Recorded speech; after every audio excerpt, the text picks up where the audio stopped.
कक्षा 6-7 कार्य पत्रक 97 देखो, देखी सुनी घटनाओं को अपने शब्दों में वर्णन कर पाओगे आप। तो ये क्या करें, क्या आप अपने दोस्तों के साथ गांव के आसपास या गांव में कहीं घूमने गए हैं? क्योंकि हम तो रहते ही गांव में हैं। ये तो बड़े बड़े जो सिटी है ना, बड़े बड़े शहर, उन बच्चों के लिए पूछ रहा है ये, हम तो गांव में ही रहते हैं। तो लिखो हाँ,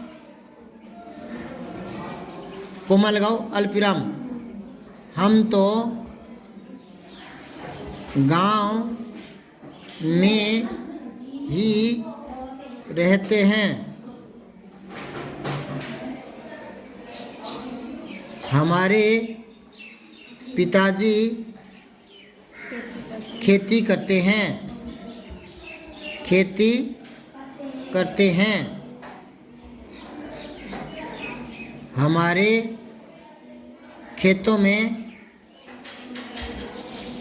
हरी भरी फसलें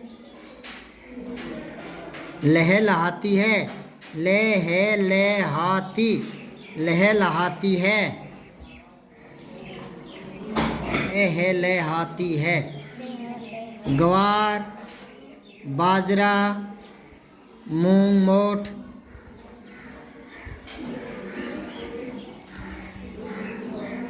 काकड़िया, मतीरे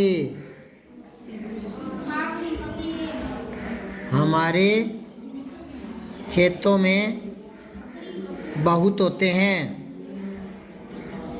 बहुत होते हैं। हम बड़े चाव से इन्हें खाते हैं। हमारे गांव के घर शहर के घरों से बड़े होते हैं। हम अपने घरों में खेतों में खुलकर खेलते हैं।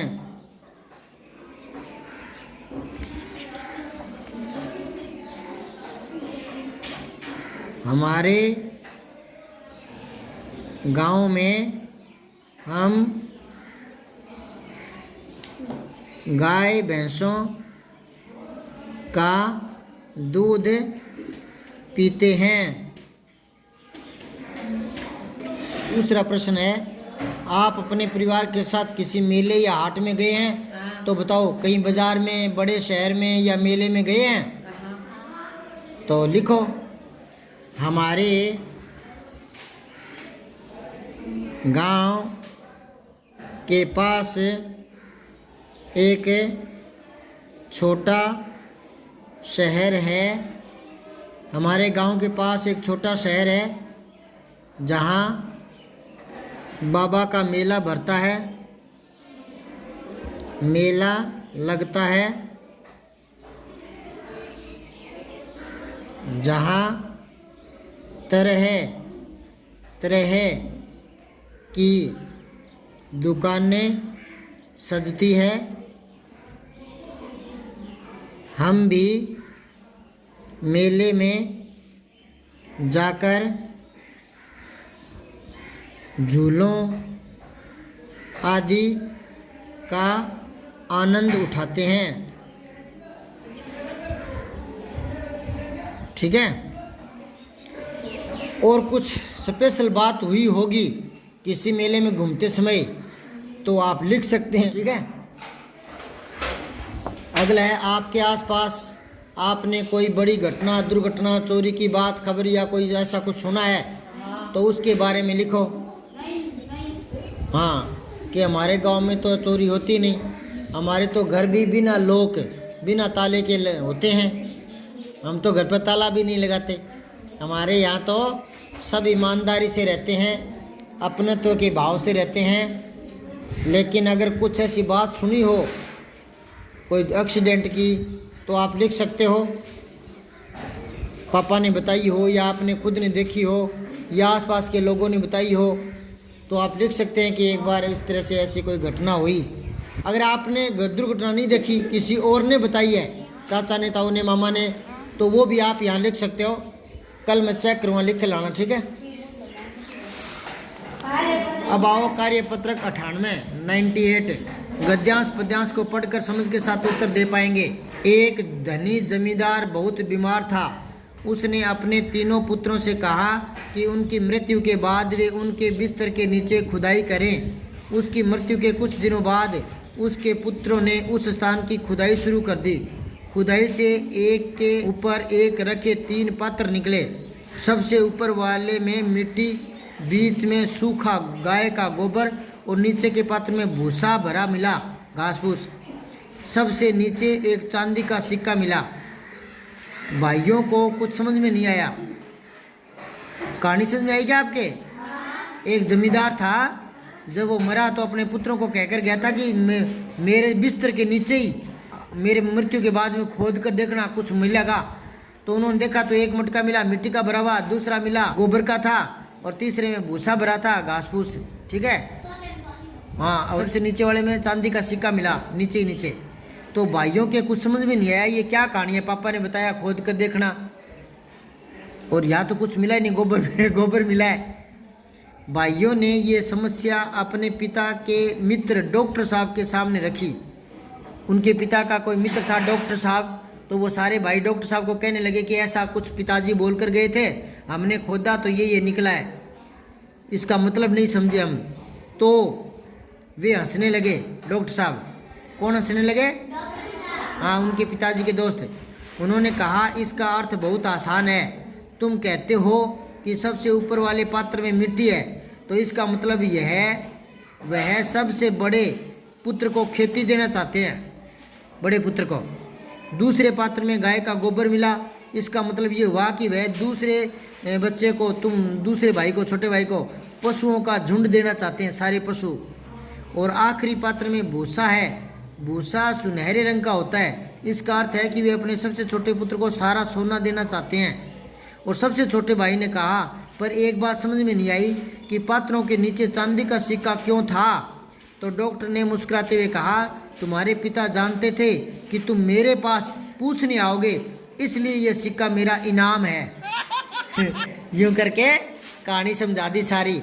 अब मुझे बताओ, पशुओं का झुंड देना किसको चाहते थे? सबसे छोटे भाई। जब भाइयों ने यह समस्या डॉक्टर के सामने रखी तो वे हंसने लगे। रखी शब्द का उपयोग जिस तरह इस वाक्य में किया गया है, उसका अर्थ इनमें से किस से मिलता जुलता है? रखी मतलब प्रस्तुत की। रखी मतलब प्रस्तुत की। इस कहानी का उचित शीर्षक लिखो। क्या लिखोगे? लिख लो अनोखी सीख। अनोखी सीख। अनोखी सीख दी है ना पात्रों के माध्यम से बेटों को, है ना। और क्या लिख सकते हो? ढूंढो। मेन बात होती है ना, मुख्य बात, वो शीर्षक होती है। एक और लिख सकते हो, पिता का बंटवारा या भाइयों का बंटवारा, है ना। या लिख सकते हो विचित्र बंटवारा। या ऐसे भी लिख सकते हो 3 पात्र, क्योंकि वो राज पूरा 3 पात्रों पर है, ठीक है ना। ये भी ऐसे लिख सकते हो, क्योंकि आकर्षण देना होता है शीर्षक में। शीर्षक छोटा होता है, सार युक्त होता है, मतलब सटीक होता है, और एक उसमें आकर्षण होता है। तो आकर्षण देना चाहो तो 3 पात्र यूं दे सकते हो, ठीक है। ये शीर्षक है। अब भाइयों ने अपनी समस्या किसको बताई थी? पिता के मित्र डॉक्टर को, पिता के मित्र डॉक्टर साहब को, डॉक्टर साहब को, ठीक है। अब यदि आप जमींदार के स्थान पर होते तो बंटवारा कैसे करते और क्यों, बताओ। नहीं, ऐसे भी कर सकते हो, है ना। और यूं भी लिख सकते हो कि हम अपने जीते जी बंटवारा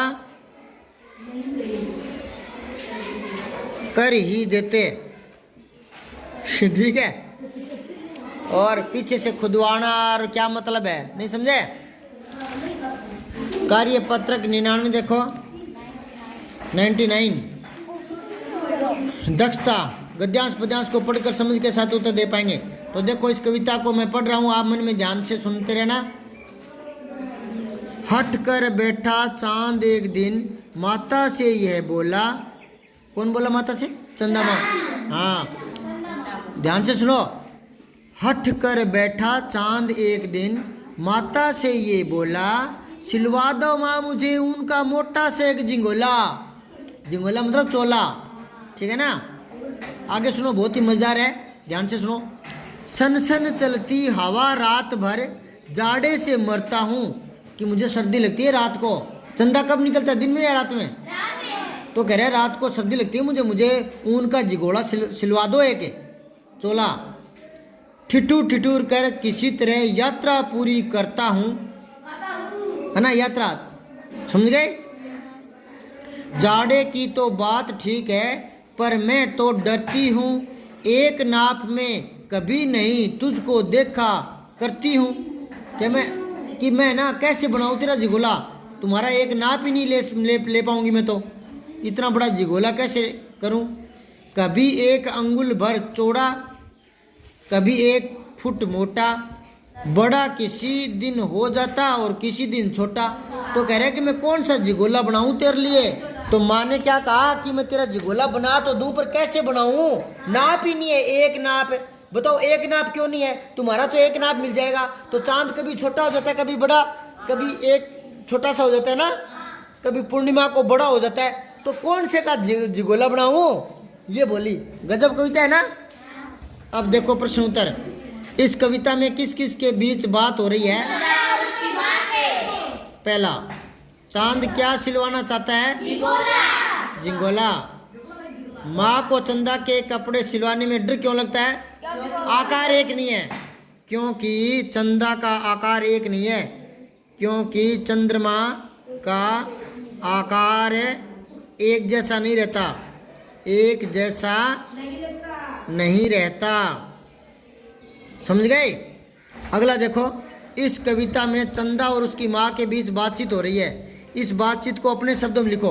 वो कह रहा है ये तो है कविता, आपको लिखना है गद्य, ये तो है पद्य। देखो साहित्य 2 रूपों में लिखा जाता है। साहित्य कितने रूपों में लिखा जाता है?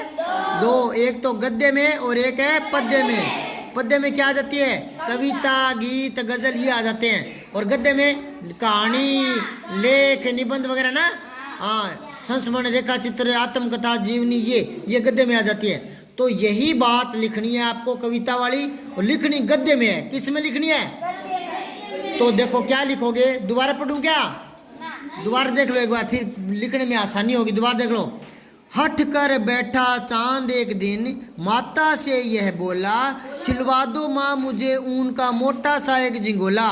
सन सन चलती हवा रात भर, जाड़े से मरता हूँ, ठिठुर ठिठुर कर किसी तरह यात्रा पूरी करता हूँ। जाड़े की तो बात ठीक है, पर मैं तो डरती हूँ, एक नाप में कभी नहीं तुझको देखा करती हूँ। कभी 1 अंगुल भर चौड़ा, कभी 1 फुट मोटा, बड़ा किसी दिन हो जाता तो किसी दिन हो जाता छोटा। तो कौन से नाप का बनवाऊं? अब आप इसको कहानी टाइप में लिखो, गद्य में लिखो। गद्य में, ये पद्य में है, आपको गद्य में लिखना है। तो लिखो, एक बार चंद्रमा अपनी माताश्री से बोले कि छोटी की, माँ मुझे रात भर सर्दी लगती है, अतः ऊन का एक झिंगोला सिलवा दो, बनवा दो। झिंगोला बनवा दो या सिलवा दो, ठीक है। तो माँ का तब माता जी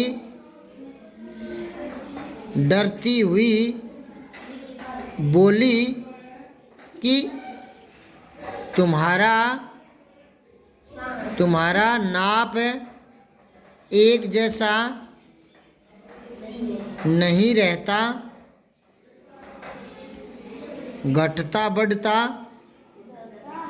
रहता है, अतः समस्या यह है कि मैं किस नाप का जिगोला सिलवाऊं, ये लिख दिया ना। अब ये 100वां करेंगे कल।